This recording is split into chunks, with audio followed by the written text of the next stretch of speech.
3:06, 18,7 grados, casi temperatura veraniega a estas horas de la madrugada. Compañeros, aquí estamos, Charlie, Carlos, Nicolás, ¿cómo estás, compañero? Por ahí atrás don Antonio Bravo, que ha estado hasta ahora mismo colocando todas las músicas. Carmen Porter, buenas madrugadas. Buenas madrugadas, Iker. Traemos muchas cosas, como siempre, y estamos hiperactivos. Nosotros andamos un poco así, los domingos, como adormilados. De repente, llega la hora de llegar a la cadena SER, más o menos a las 12:30, empezamos a prepararlo todo, y conforme va llegando las 3 de la madrugada, yo no sé qué nos pasa en el organismo, pero empezamos de repente a verlo de otra manera, no sé. Estamos muy contentos, como siempre, de estar con vosotros. Traemos un montón de contenidos y, sobre todo, lo más importante, quizá hoy no echéis en falta la voz de las sombras, porque todo el programa tiene un tinte así como dramático, la actualidad lo impone. Por lo tanto, hoy descansa esa sección, que de vez en cuando tiene que entrar en el frigorífico, en el congelador. Una cosa muy importante, amigos, va a haber una serie de programas, no puedo adelantar más, que se van a llamar Milenio Impacto. De momento, no realmente para Milenio Impacto, pero sí para el que viene, para la semana que viene, estamos haciendo un estudio en vivo. Nos gustaría que nos escribieseis 7640 palabra milenio, espacio y lo que queráis, ya sabéis, la vía abierta de siempre. Y lo que queremos es que si alguno de vosotros ha sufrido una experiencia cercana a la muerte, el túnel de luz, la visión de seres conocidos o desconocidos, la impresión de desdoblarse del cuerpo y verse a uno mismo en ese trance, la semana que viene vamos a investigar en ese terreno. Esta noche es el programa 315 y parece mentira, pero nunca nos hemos metido hasta ahora, 3 años de Milenio 3, y nunca hemos abordado este tema tan delicado y tan apasionante, y que sabemos que os toca a muchos. Queremos hablar, tenemos ya muchos testimonios, pero queremos, por supuesto, daros la oportunidad de, si queréis, comentarnos vuestra experiencia. Experiencias cercanas a la muerte, 7640, comenzamos desde ya a recoger testimonios. Sois importantes para este programa. Y ahora, Carlos, Nicolás, comenzamos. La otra realidad. Milenio 3, en la cadena SER.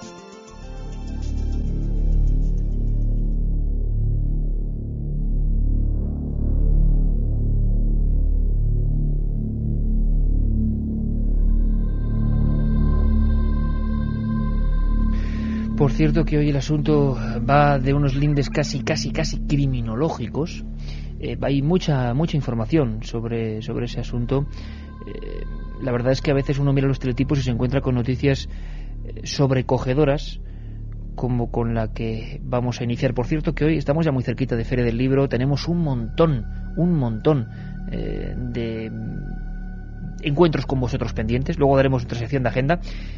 Sí que tenemos aquí un sorteo gracias a la editorial EDAF de ese libro doble, Enigmas sin resolver, primera y segunda parte, que siempre más o menos sorteamos cuando llega la Feria del Libro, ¿no? Como una especie de acontecimiento, porque fue el primero que hicimos.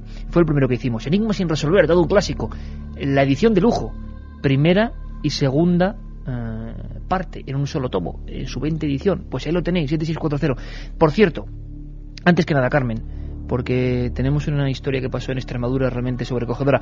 Noticia que hacía mucho tiempo que no conocía yo una historia como esta. Un padrastro hacía caso de canibalismo. Estamos en el 2005, 9 de mayo.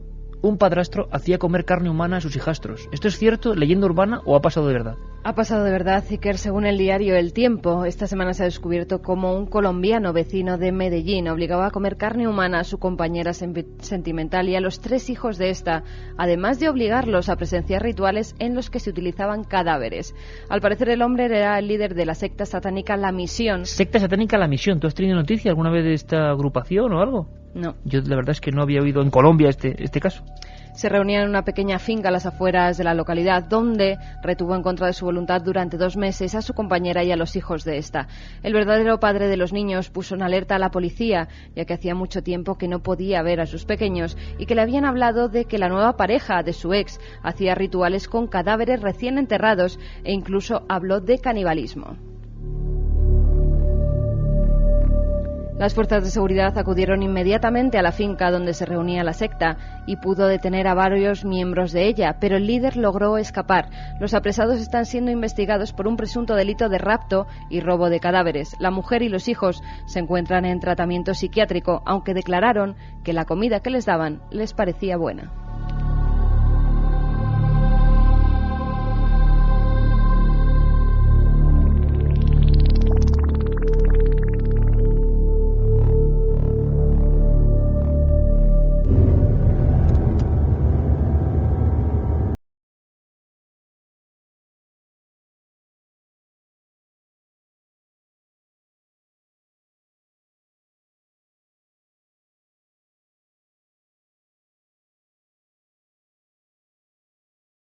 De Amityville, para algunos la casa más encantada del mundo, quién sabe. Enseguida se han disparado todas las alarmas, se ha comentado muchísimo. En internet nos comentaba Guillermo León que la verdad es que las descargas de programas a través de la web de ikerjimenez.com han sido tremendas. Y se nos quedaba pendiente un tema. Yo no diría el Amityville español, ni mucho menos, pero sí una historia que tenía que ver con lo de aquella familia, la familia Lutz supuestamente vivió. Recordéis que hablábamos de una matanza de un muchacho, Ronald DeFeo Jr., alias Bats, que en el año 74, en noviembre, pues aniquilaba a toda su familia, la narcotizaba primero y después, como una sombra, iba habitación por habitación, con una frialdad increíble, descerrajando tiros y poniendo de una manera que quizá tuviera algún significado que no alcanzamos a comprender aquellos cadáveres, los de los 6 miembros de su propia familia. Bueno, cadena perpetua, 150 años de prisión. Y la familia de Greg y Kathy Lutz que, entran dispuestos a cambiar su vida. Lo que les esperaba una pesadilla auténtica, una pesadilla que dicen algunos especialistas que se pudo exagerar, que no era tanto como decían, otros dicen que al revés. Nosotros lo que pudimos experimentar en nuestras carnes, queridos amigos, es que, nos han dicho incluso que los nombres eran ficticios. Eso es mentira. Eran los Lutz de verdad, y Greg Lutz, el hijo, lo logramos localizar. Y no quería ni por todo el oro del mundo, que no se lo ofrecimos por otra parte, porque no podemos, pero él no quería, decía, ni por todo el oro del mundo, ni aunque le ofreciésemos, un yate, volver a recordar aquella historia. Le daba muchísimo miedo. Solo comentar, según nos decía su mujer, aquella palabra, hacía que toda la familia se convirtiese en una especie de burbuja. Lo que nos dijeron concretamente fue que no querían que volviésemos a llamar de ninguna manera. Por lo tanto, vimos que 30 años después los fenómenos de Amityville seguían vivos de alguna manera en la mente de aquellas personas. Eran varios los fenómenos, si recordáis, los que pudisteis seguir el programa. Levitación, voces que decían vete, enjambres de moscas y sobre todo uno que llamó mucho la atención de los oyentes, que fue las paredes que sangran, paredes sangrantes. Eso no era la primera vez que ocurría. En Inglaterra, por ejemplo, en el siglo XVII, en una de las más famosas mansiones donde aparentemente surgían espectros, quién sabe, sí que hubo un caso de sanguinación en las paredes. Lo que pasa es que es tan antiguo que no tenemos documentos. Del que sí tuvimos documentos fue de una historia que ocurrió en España, increíblemente. Año 85, no hace tanto. Exactamente en Arroyo de la Luz, Cáceres, provincia de Cáceres. Allí, las portadas de la prensa, fijaos lo que os estoy diciendo porque no es muy conocido el asunto, hablaban a todo teletipo y, 4 columnas de titulares impactantes: las paredes sangran. ¿Qué estaba ocurriendo? Han pasado 20 años de esta historia, 30 de Amityville, curioso, 20 del asunto cacereño, que rápidamente, digamos que fue tapado como si fuera una cara de Belmez, ¿no? Con una especie de lechada de silencio en vez de cemento. Las paredes durante una noche empezaron a brotar sangre, y encima era sangre humana.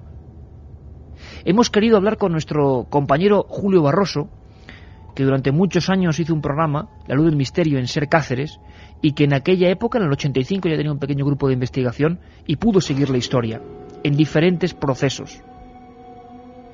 Creo que merecía la pena conocer la otra cara del Amityville a la extremeña. Nos lo cuenta Julio Barroso.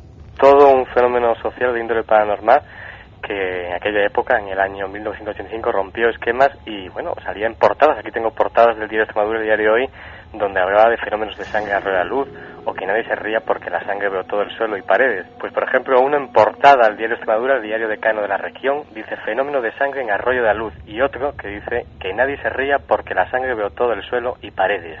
Pues yo recuerdo aquello, como además fue también otro de los titulares también muy míticos, fue lo de la casa maldita. Me acuerdo mucho, y en estos momentos que estoy visualizando, viendo una de las fotografías del porche de la casa, aquello ocurrió en la calle Gabriel y Galán número 28. Yo cuando llegué en el año 2000 al porche de la casa, y donde me entrevisté con Eleuterio Sánchez, que es el propietario de la casa, en aquella época tenía 71 años. Imagínate un hombre de 71 años, de 1,79 m, un poquito más bajo que yo. Él además había sido operado de las cuerdas vocales, tenía una gasa típica y luego tenía un aparato de estos para que se hiciera audible la voz suya. Y decía, por ejemplo, que todo comenzó, sus palabras, una noche con niebla, y repentinamente empezó a brotar sangre de la pared de una habitación. Una vez al suelo recorría parte de la casa. Todo era inexplicable. Cuando son las 3:17, estamos recuperando en Milenio 3 un caso antiguo, muy poco conocido, pero que en Extremadura tuvo su eco. Siempre ocurre lo mismo, ¿verdad, Carmen? Unos momentos de expectación. Tú sabes que hasta Germán de Argumosa, ni más ni menos, llegó a la casa intentando hacer psicofonías. Todo el mundo veía un orbe paranormal en todo esto. La casa sangrante de Arroyo de la Luz. Pero, ¿verdad que siempre ocurre cuando uno va, por ejemplo, a la hemeroteca a investigar el asunto, que a los 3-4 días como mucho, de repente, nada? Sí, se acaba el asunto. Y eso que antes las noticias, pues, duraban más en el tiempo, no había tanta información como para nutrir la prensa, la radio, la televisión. Pero en estos casos en los que no se podía o no se quería dar esa información, esta inmediatamente era cortada de raíz. Era cortada, era emparedada. Y era una de las teorías que también se sostuvo por ciertos especialistas. Pero emparedado, ¿qué? Se habló de feto, se habló de un cadáver, y que la mala obra de ingeniería, no lo decimos nosotros, cuidado, se dijo en la prensa, lo dijeron los investigadores, había provocado esa sangración. Muchos lo tomaron como un fenómeno místico. Y además es que ocurrió que precisamente en ese mismo año, en otro punto de Extremadura, otros hechos más o menos extraños, paranormales, inquietantes cuando menos, dieron mucho que hablar. Era como si en Badajoz y en Cáceres se estuvieran produciendo al mismo tiempo unos fenómenos difíciles de catalogar. Después el silencio absoluto. Pero Julio Barroso hizo una fenomenal investigación y siguió punto por punto hasta hablar con los médicos, con los farmacéuticos, con los protagonistas. La teoría que surgió era más, como os decía, digna de la voz de las sombras que de la propia órbita paranormal. Emparedamiento, pero en 1985, ¿cómo es posible eso? Estas eran sus palabras. A él no le gustaba nunca escucharme hablar de feto emparedado o de enterramiento dentro de la pared. Se especuló con eso porque las versiones más concluyentes lo decían. Una de ellas fue la del médico y otra la versión popular de los habitantes de Arroyo de la Luz, que estaban plenamente convencidos de que realmente se trató de ocultar un suceso luctuoso en donde se afirmaba que todavía debía ser un feto que había sido emparedado después de una de las hijas del matrimonio que hubiese abortado al mantener relación sentimental con un chico del pueblo. Hay teorías y lo que a mí me comentó el médico de cabecera suyo, había tratado a la familia además de forma psicológica porque había llegado pues a estar estados de nervios bastante grandes, y me comentaba que había posibilidad de que estuviese embarazado a una de sus hijas porque no se había dejado además ocultar. Hay otra versión muy interesante que también se publicó en los medios de comunicación extremeños, que decían que podría tratarse de una promesa incumplida. Antes de explotar la Guerra Civil Española, se dice que en esta casa una madre mató a su hija, hubiese sido enterrada también debajo de la casa, y bueno, eso se repitiese como fenómeno pues del Preston o Poltergeist, y esa sangre apareciese para una promesa incumplida realmente. De nuevo la España más profunda en el sentido de recuerdos de la Guerra Civil, ¿no? Esto nos retrotrae a Belchite, a Belmez, a tantas historias, madres que matan a sus hijas, claro, leyendas populares, o es que realmente ocurrió el acto allí. El emparedamiento de todas formas no debería sorprendernos. En vida muchos místicos incluso se autoemparedaron en vida, es decir, hacían una especie de habitáculo en la pared y obligaban a otro miembro de la congregación a rellenarlo hasta morir, como un ejemplo de misticismo, a morir de hambre. Casos famosos como el de la princesa de Éboli, que de alguna manera sufrió un enclaustramiento y se habló de un emparedamiento en su época. En Madrid tenemos casos terribles como el doble crimen de los mellizos de la calle Abades, que investigó el gran forense Reverte Coma, que también, y os acordáis de La voz de las sombras de hace unas semanas, el doble emparedamiento de 2 prostitutas momificadas dentro del mesón del Lobo Feroz en 1987, el terrible crimen de la momia decapitada de las afueras de Valencia. ¿Os imagináis? Entráis en una casa. Es una casa absolutamente agradable, pero vamos a llamarlo intuición. Cuando la mujer que se encarga de las tareas de la limpieza se encontraba sola, había una sensación extraña. Qué curioso, el perro se quedaba mirando siempre a un esquinazo.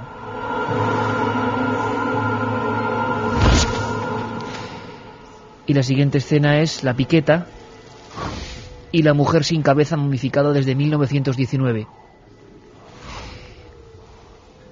Ha habido desde el tiempo de Grecia, de los etruscos, por ejemplo, Carmen, los etruscos decían que la sombra podía ser emparedada y que si determinadas piedras tocaban tu sombra, haciendo una especie de juego de reloj de sol, en 40 días fallecías. Bueno, historias macabras, emparedamiento en vida y en muerte. En España hemos practicado mucho esa innoble arte. ¿Qué pasó con el caso de Arroyo de la Luz? La conclusión la tiene Julio Barroso. Explotó durante una noche, porque los restos se los llevó el farmacéutico Antonio Sanguino, al que yo realicé también una entrevista. Él realizó unos análisis para determinar si era sangre humana o animal y llegado a una sorprendente conclusión, según me comentó en la entrevista que yo le hice. Sus palabras fueron: recuerdo al examinar los coágulos de sangre a través del microscopio que se podía ver claramente hematíes y glóbulos blancos humanos. Solamente fue una noche. Vamos con mensajes que nos llegan al 7640, palabra clave milenio, y como siempre lo que queráis. Sabéis que sorteamos esa edición especial de Enigmas sin resolver. Los comentaristas de Milenio 3. Increíbles historias como siempre, cada día os superáis más. Un saludo desde Tenerife. Oye, hola. Si hay alguno que critique, porque luego dicen que solo pasamos los buenos. A ver los hilos, como las meigas. Bien. Hola, yo de pequeño, con 2 años, fui envuelto por una ola muy grande. Parecía que estaba en un torbellino. Me salvó mi madre, todavía lo recuerdo. Tengo 25 años. Sí, tenía la angustia esa de que estaba a punto de pasar al otro lado, ¿no? Otro, a punto de ahogarse. Hola, Iker, con 5 años me sumergí en un río a punto de ahogarme. No vi túnel, pero sí vi todo desde fuera, hasta que sentí que no respondía y se hizo la oscuridad. Queridos amigos de Milenio, que sois parte activa de este programa y de esta investigación, como hicimos el día de la noche de las carreteras, como haremos con hospitales, como haremos con chicas de la curva, como ocurrió. Ahora queremos experiencias cercanas a la muerte, lo que habéis sentido, lo que os ha ocurrido, lo que habéis notado, lo que han visto vuestros ojos o los sentidos. Unos hablan de túnel de luz, otro de una imagen, la hizo célebre Raymond Moody, Subido después de la vida, año 75, de fragmentos de tu propia vida. Otros ven a difuntos, a fallecidos, que dicen que no es su momento. Desde la más remota antigüedad, Hieronymus Van Ack en el Bosco lo pintó en Visiones del Más Allá, por vez primera en el arte, el túnel de luz, las visiones, la subida al Imperio, decían algunos.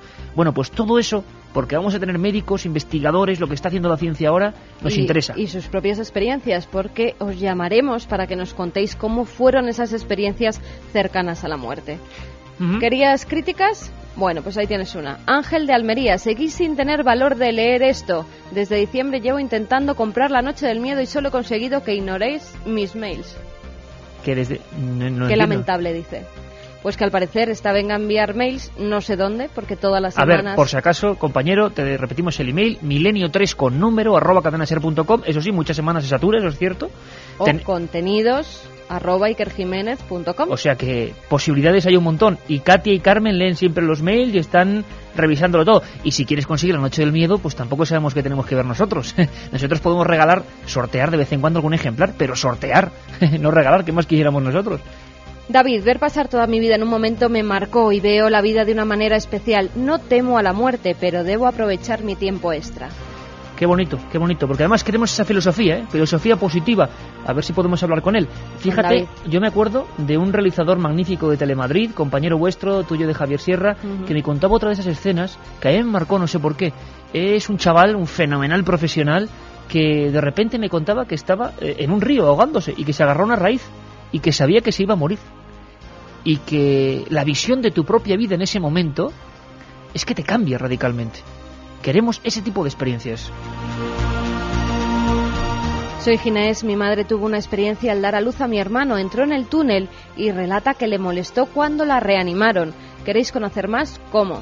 Pues con esas vías que hemos dado, milenio3 con número @cadenaser.com o contenidos @ikerjimenez.com. De todas formas, nos pondremos a través de los teléfonos, como se quedan marcados cuando recibimos sus SMS, nos pondremos en contacto con todos estos amigos. Ginés. Te da la sensación, Carmen, que está pasando como ocurre con esos programas, que estamos tocando una fibra que la gente ha vivido. Bueno, lo que acaba de decir Ginés de su madre, que no quería ser despertado o despertada, es que pasa muchas veces. Gente...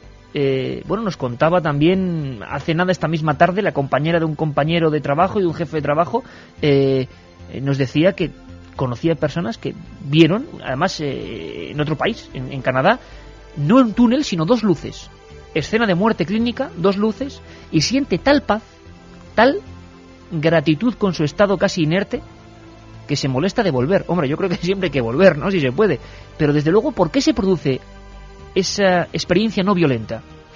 Al revés, también algunos médicos con los que hablaremos han recogido experiencias que han sido traumáticas, que han sido asfixiantes. Bueno, seguimos recibiendo vuestros mensajes. 7640, palabra milenio. Iker, sé que te va a interesar. Soy de Arroyo. Esa casa era de la abuela de un amigo. Yo entré muchas veces allí con mi amigo. Decían que fue una herida que tenía su abuela en el pie. No se supo más. Qué curioso. ¿Ves? No se supo más. Gracias por el apunte, amigo. De Arroyo de la Luz. Por cierto, pueblo que tiene toda una historia, Lo de Arroyo de la Luz un día igual contarlo, con apariciones incluidas. Pero es el momento rápido porque hay media y volvemos con un montón más de cosas para un pequeño anexo de agenda. Os digo por qué. Sabéis que el 3 de julio hacemos un programa muy especial en Miranda de Ebro, provincia de Burgos, muy cerquita de Vitoria, de Burgos, de Logroño, que queremos estar con todos vosotros, que va a haber un espectáculo multimedia muy especial, y sí digo espectáculo porque es lo que creemos, con documentos, con grabaciones, con filmaciones, con interactividad, no solo el programa, sino el previo al programa, así que empezaremos sobre las 12 de la noche. Viernes 3 de junio, queremos que estéis todos los amigos, sabemos que en Vitoria, que en Burgos, que en Logroño se están movilizando, bueno, pero también sabemos que en Milenio 3, cuando ha habido viajes, pues pasó en Belmez, en Toledo, en Alicante, muchas veces, claro, la gente tiene miedo porque dice, voy a llegar y resulta que dicen que hay una invitación, que no sé qué, bueno. En Toledo se hicieron las invitaciones falsas. Sí, bueno, importante, amigos, va a haber invitaciones para todos, va a estar la gente ahí. Es entrada gratuita totalmente hasta completar el aforo, que es imposible de completar, o sea que da igual. Pero lo que nos han dicho los compañeros Ricardo Cantera, el director de Ser Miranda, que es un fenomenal profesional también, han instalado, que esto puede que sea a partir de una tónica en los viajes de Milenio, un SMS para que si vais de fuera y tenéis angustia de que... Con un simple SMS al teléfono que os vamos a dar, ya tenéis reservada, vais a ver un reenvío del mensaje y tenéis con vuestro nombre y apellido vuestra reserva sin ningún problema. Reserva de 2 entradas, sí, por cada SMS que manden. 2 entradas. Bueno, pues el número es el 7600, o sea, ya sabéis, 7640 palabra milenio es para lo nuestro, para lo normal, para lo del diario. Y para las entradas de Miranda, porque la gente que esté mirando no va a tener ningún problema porque va a ir y ya está, 7600, la palabra milenio 3 con el 3, para que lo diferenciéis con número, como dice Carmen, no milenio a secas, milenio 3, y vuestro nombre y apellido, y si queréis de dónde vais, la provincia, si queréis. Y recibiréis un mensaje diciendo que tenéis esas 2 entradas reservadas y cuando lleguéis allí os las entregarán. Me dice Ricardo Cantera que quiere decir lo demás, es verdad que siempre se nos olvida. El precio. 0,30. 0,30 céntimos de euro por mensaje de SMS. Exacto. 7600, milenio 3 con número, para ese 3 de junio, que va a ser el gran evento, casi como fue la alerta 2004. Queremos hacer un espectáculo totalmente multimedia. Vamos a ver casos ovni como nunca se han visto, documentos como nunca se han visto, alquimia como nunca se ha visto, hermetismo de las catedrales como en Burgos como nunca se ha visto, y yo creo que va a ser fantástico estar con vosotros. Aparte, y ya acabamos, Feria del Libro, 28 sábado por la tarde, mayo, 28 mayo, sábado por la tarde, 5 de junio, domingo por la mañana, 11 de junio, sábado por la tarde. Repito, 28 de mayo, sábado por la tarde, el domingo por la mañana es día 5 de junio y el 11, sábado por la tarde. Ahí estaremos con todos vosotros, amigos de Milenio, y a ver si podemos tomarnos algo con todos vosotros, si es posible. Y volvemos... Bueno, no, Charlie. Un tema que también pregunta a todo el mundo y que tiene que ver con todo esto. Santa Compaña. Santa Compaña es uno de esos mitos que, aunque hemos hablado de ellos... Bueno, mitos, cuidado, que hemos puesto testimonios, de personas de toda condición que han visto la procesión dos muertos. Pero siempre mucha gente sigue preguntando. Es más, hay compañeros que dicen, amigos, oye, ¿qué es la Santa Compaña? ¿Se sigue hablando de ella? Pues Charlie dice que sí.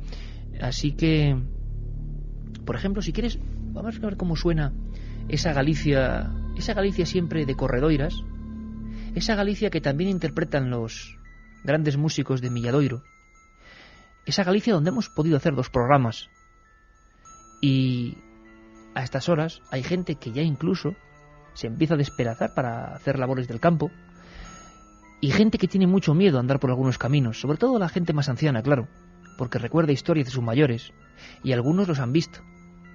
La procesión dos muertos, una serie de flamígeras figuras, a veces hablan de un candelero, de un crucifijo, de un niño con un hueso encendido, la estadea, tantos nombres diversos, la Compaña en Galicia, por supuesto, pero sobre todo un mundo que ha quedado ahí, como en una burbuja. La procesión de muerte se llamaba en otros lugares. En las Urdes se llamaba, hay una historia preciosa, no hay compaña, Santa Compaña, lo que hay, fijaos qué figura más bonita, y yo he grabado a personas con nombre y apellidos contándolo, que lo vieron en los años 40, años 50, el cortejo de gente de muerte, 2 figuras, una mirando para adelante, otra hacia atrás, sobre lomos de un caballo, y decía la leyenda, la realidad, que cuando llegaban a un pueblo, aquel caballo casi diabólico relinchaba, se oían los cascos en la piedra, y alguien, que solía hacer de guarda en los pueblos de las Urdes, decía, ¿quién va? Y la respuesta espectral que lava la sangre decía, cortejo de gente de muerte. La leyenda, la antropología, a partir de ahora hacia el verano, va a tener hueco en Milenio 3. Leyenda o verdad, Santa Compaña, Carlos Barroso, abre el archivo.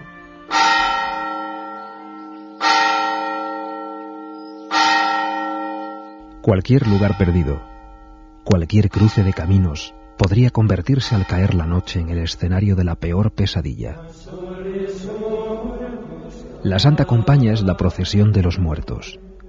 Las almas en pena que la integran suelen ser la premonición de un fallecimiento. Quienes aseguran haberla contemplado coinciden en algunos elementos comunes. Todo empieza con un olor a cera y una ligera brisa que surgen de la nada. Cuentan que la Santa Compaña vaga durante las noches por los campos y caminos. Las almas forman una procesión de 2 filas, vestidas con sudarios y con los pies descalzos.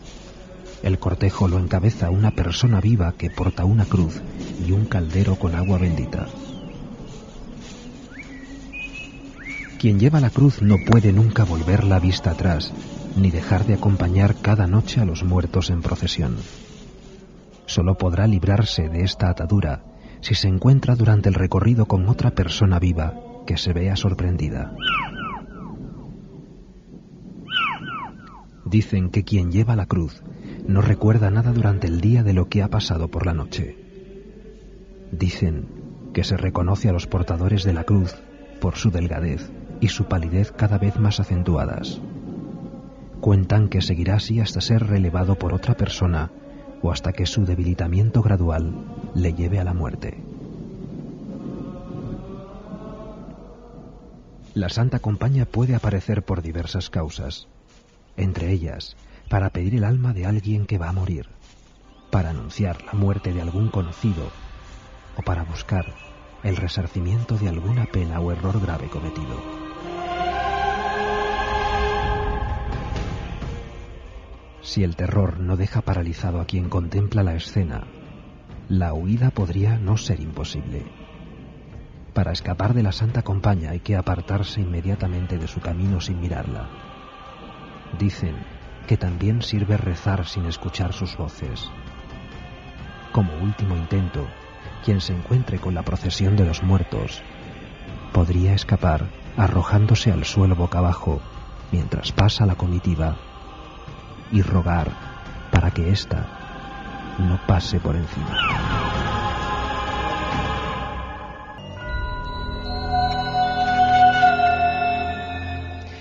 Tengo aquí otra noticia de esas que, no sé, yo ya decía que el programa de hoy es que era una voz de las sombras ampliada, porque, madre mía, cómo en la actualidad. Nos vemos a Chile.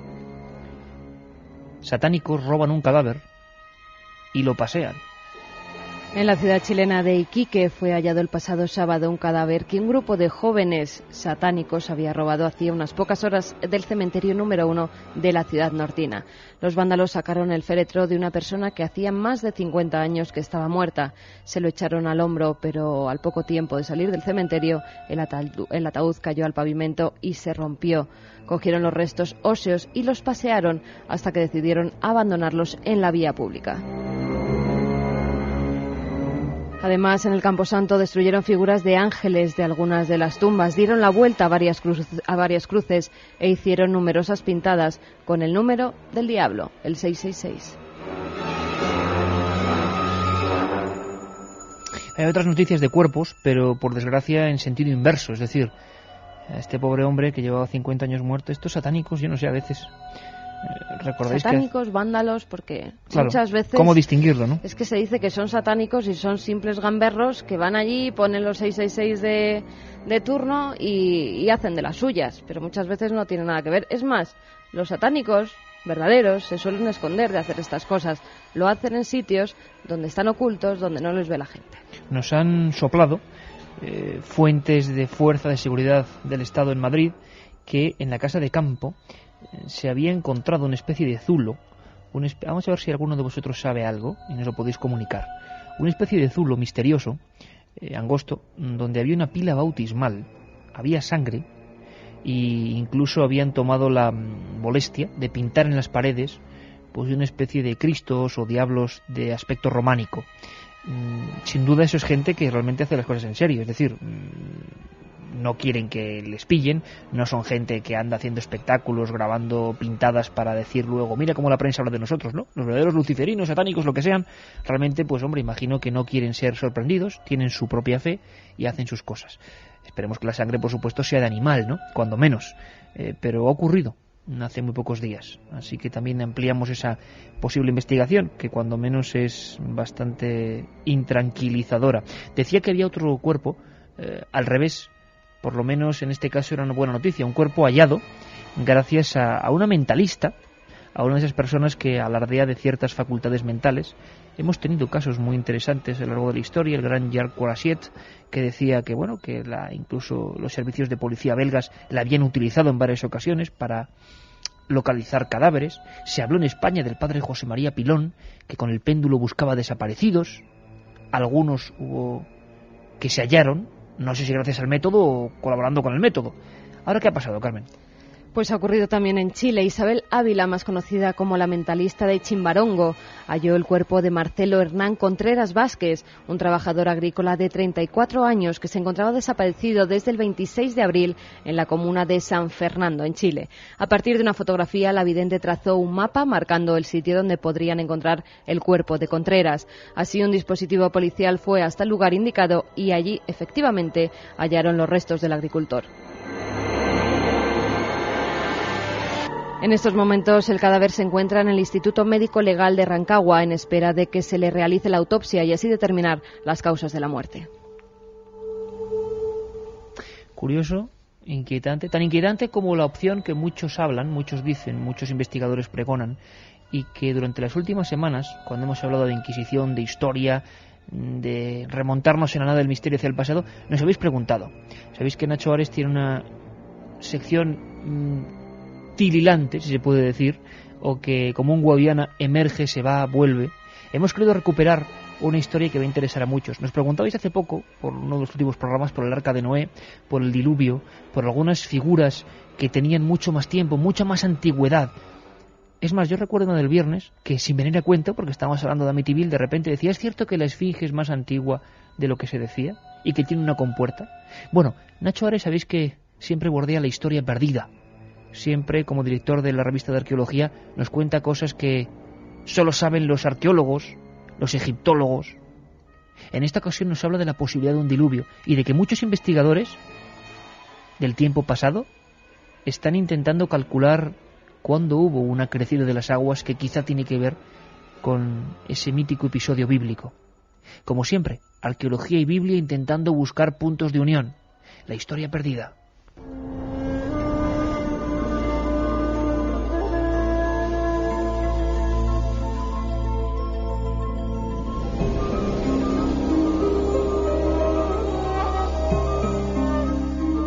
El hallazgo en 1999 de una ciudad bajo las aguas del Mar Negro parecía reafirmar la existencia de un diluvio universal.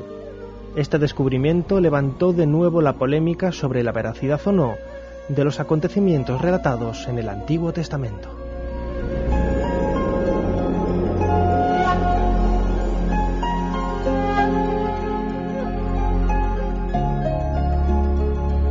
El descubrimiento realizado en la población de Sinop, al norte de la moderna Turquía, vino a confirmar que la zona ya estuvo habitada antes de que en la antigüedad, hace más de 7000 años, toda la región fuera inundada, dando lugar a lo que hoy conocemos como el Mar Negro.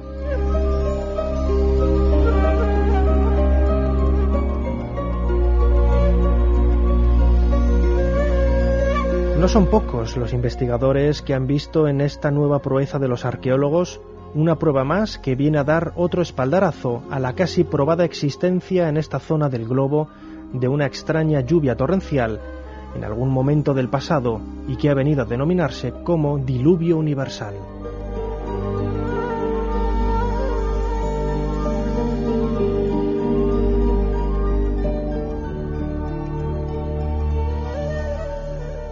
Empleando cámaras submarinas y complejos sensores de control remoto, el equipo de submarinistas fue capaz de divisar en las profundidades de Sinop pequeñas estructuras geológicas como el valle de un antiguo río ahora inundado, así como diferentes vigas de madera y herramientas de piedra con perforaciones que demuestran sin lugar a dudas la presencia del hombre.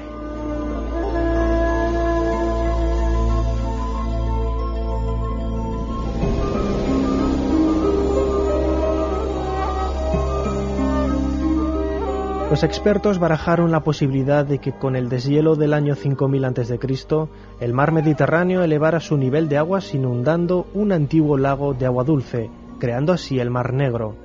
La aparición de dos tipos diferentes de conchas de unos 7000 años de antigüedad refuerza la hipótesis de la existencia de una gran catástrofe que hizo cambiar de forma dramática el tipo de agua en aquel lugar, quizá, y solamente quizá, el mítico diluvio universal.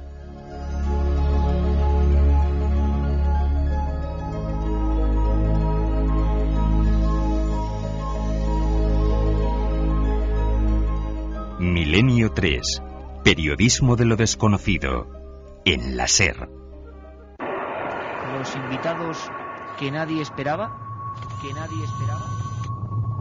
¿Has sentido auténtico miedo alguna vez?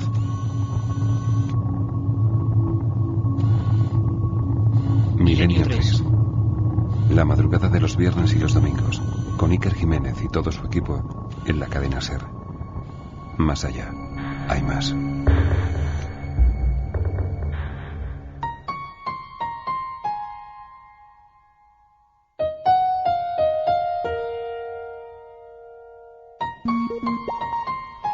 Vamos con mensajes, nos están llegando muchos testimonios de experiencias cercanas a la muerte. Decían. Como el de Mario de las Rozas, en Madrid. Con 8 años me atropelló un coche, vi el cielo en verde y las nubes girando alrededor de una luz. No se me va a olvidar nunca. Soy Salva de Málaga, mi tío escéptico vio una procesión de ánimas entrar en el cuarto de su abuelo. No amaneció vivo, dice que eran monjes sin rostros y sin pies. Los temas que habéis tratado del túnel o la Santa Compañía parten de la idea de alma inmortal griega, extendida por todo el mundo y religiones. Con 17 años volqué con un amigo en coche dando vueltas de campana. No sé cómo, pero yo vi al coche dar vueltas desde fuera y mi cuerpo estaba dentro. Qué increíble, este es uno de esos temas que toca la fibra de la gente, y que han vivido muchas cosas. Alberto desde Badajoz nos dice: estando ingresado me dio una embolia pulmonar y se me pasaron muchas imágenes de mi vida, algunas que no las había vivido en pocos segundos. Hola amigos, hay muchas historias interesantes en Arroyo, es un pueblo muy singular y muy religioso, mi familia es de allí. Y bonito. Saludos a Carmen, que soy un fan. Bueno, muchas gracias. Tuve un accidente de caza y lo que me pasó fue, más que imágenes, eran sensaciones y voces de gente que no estaban allí, que me dijeron que no. Que no era su momento. Soy Paqui y yo tengo amigos que dicen haber visto la Santa Compaña paseando en grupo y en fila y vestidos de negro y con capas. Bueno, como hay tantos mensajes en el 7640, lo dejamos si quieres para el final, con una ronda especial, porque ahora nos sumergimos... Carlos, cambiamos de nuevo el tercio, esto ya sé que es la montaña rusa, y tú eres el piloto. Y leyendas urbanas, pero en esta ocasión una muy especial. Tenemos muchos amigos, nos escribían muchos desde, por ejemplo, el estado de Tabasco, nos escribe mucha gente de Hispanoamérica.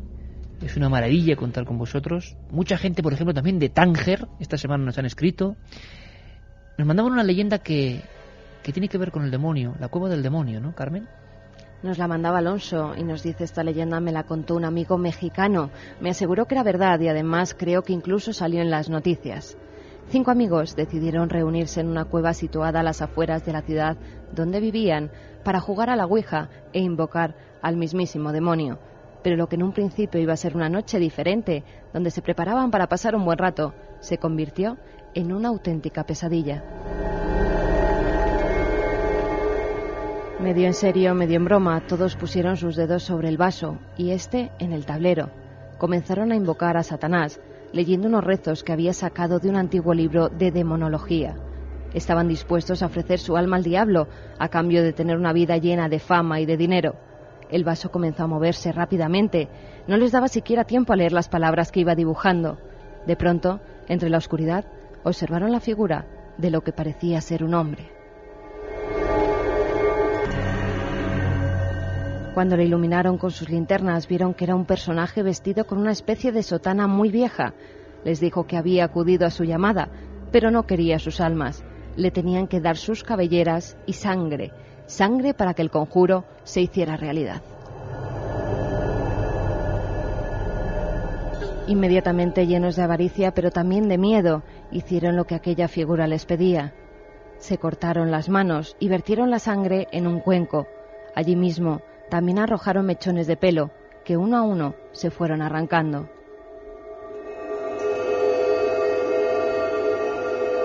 Cuando se disponían a llevarle la pócima, vieron cómo el ensotanado desaparecía en la oscuridad.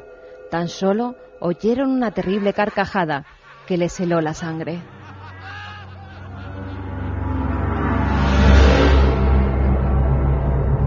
Salieron rápidamente de la cueva. No sabían si lo que habían vivido aquella noche había sido una alucinación, una pesadilla.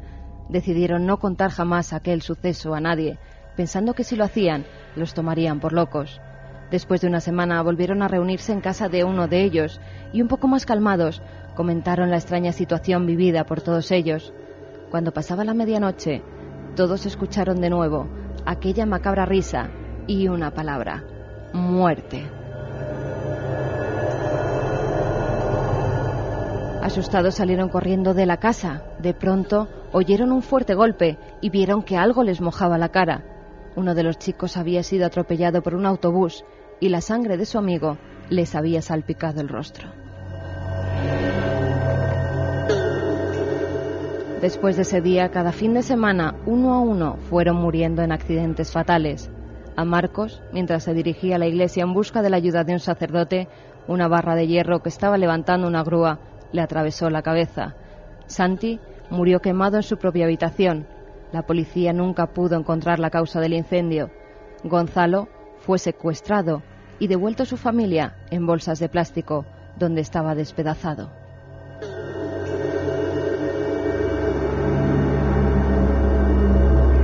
Emilio, el último que quedó con vida, grabó un vídeo donde contaba todo lo sucedido en la caverna y las extrañas muertes de sus compañeros. Al terminar la grabación, se podía ver cómo ponía un arma en su boca y se levantaba la tapa de los sesos.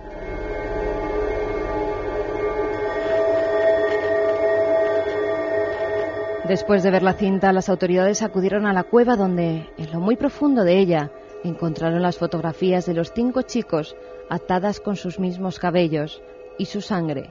Además, había una nota: el poder del diablo no tiene límites.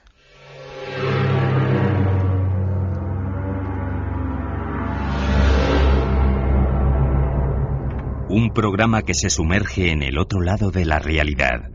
Milenio 3, con Iker Jiménez y todo su equipo en la SER.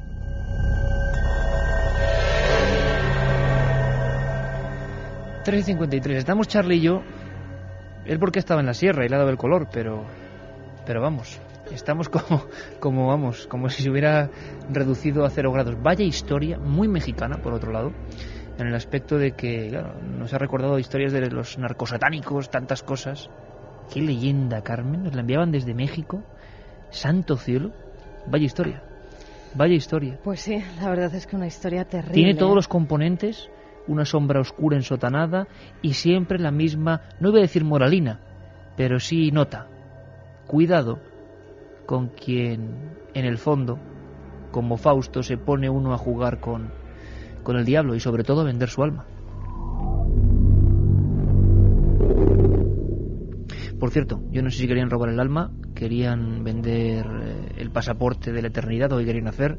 Cada día es más habitual esto de los rituales de santería. Hombre, yo creo que ya nos conocéis. Mucho cuidadito, pero no por los espíritus, sino por los fantasmas de carne y hueso, que lo que roban es el dinerito de la bolsa. Mucho cuidadito, porque las estafas por este tipo de rituales están a la orden del día. Un poquito de criterio, precisamente. Milenio 3 es un programa enemigo de estas cosas, de las cosas que hacen que muchas veces a través de la ignorancia engañen a gente. La policía ha descubierto un ritual de santería en plena vía pública de Palma. A primeras horas del sábado, una patrulla de la policía local de Palma se encontró en plena vía pública con un ritual de santería. Entre las calles Soldado Soberat Santolí y Cabo Alomar Blanes había una manta de color rojo extendida en el suelo. Sobre ella 4 puros encendidos, una botella de ron, una rosa roja, una vela también de color rojo encendida, miel y 2 cajas de cerillas. Al parecer, después de que el periodista Pep Matas del periódico Última Hora Digital consultara con expertos, se trata de un ritual de santería que presuntamente fue realizado por una mujer para conseguir el amor de un hombre. Los puros y el ron son una ofrenda al santo al que se hace la petición. La miel es para endulzar la relación entre las personas, la vela roja para la pasión sexual y para invocar a una serie de espíritus, y la flor es una ofrenda en señal de gratitud.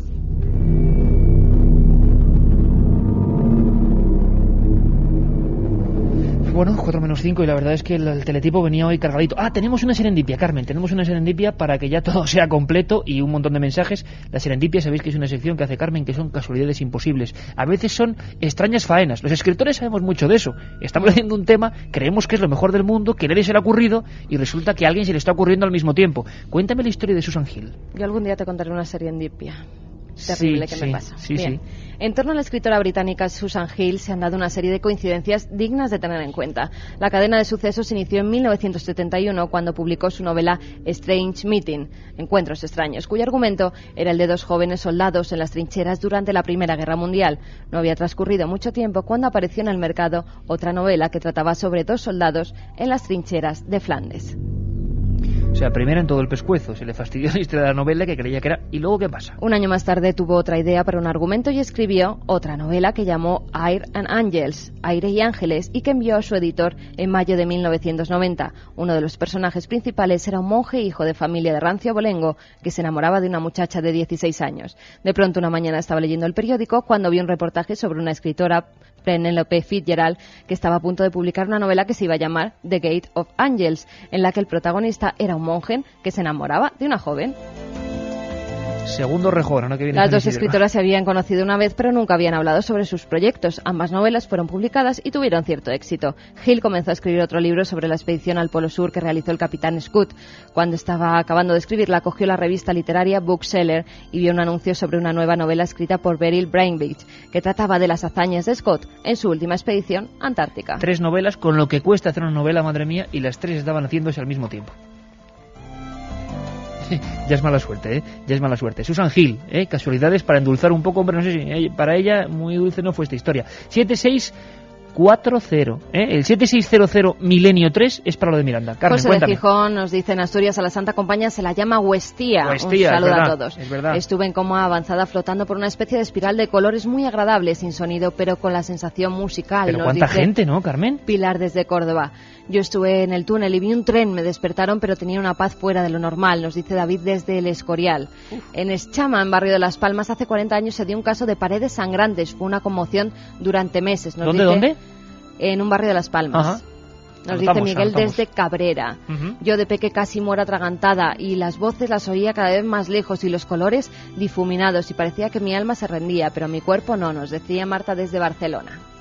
O sea, un montón de gente que está sufriendo esto que vamos a tratar la próxima semana, el viernes, no os lo podéis perder, ECM, Encuentros Cercanos a la Muerte, y con médicos, con especialistas de hospitales que están trabajando actualmente desde un hospital, en ese tema. En este caso desde San Juan de Dios, de Sevilla, que están de guardia y todos los días ven la muerte de cerca. Por aquí creemos que hay algún espíritu. Bueno, lo que sí creemos nosotros es que mandamos un abrazo muy fuerte a toda la gente que trabaja en hospitales. A los todos, ganadores, sí que rápidamente. Venga. Lourdes, de pequeña estuve a punto de morir quemada, estuve inconsciente por el humo y vi como mi abuela fallecida me llamaba desde el fondo de una luz.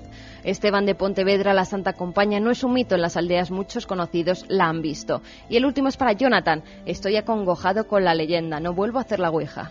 Bueno, no está mal el aprendizaje, la nota. Volvemos nosotros, como siempre, el viernes y empezaremos en este tiempito ya de calor, Milenio Impacto, algunos programas, quizá uno al mes. De momento, investigación de ECM, Encuentros Cercanos a la Muerte. Y atentos los oyentes, porque a lo largo de esta semana nos pondremos en contacto con ellos. Un abrazo a todos, amigos.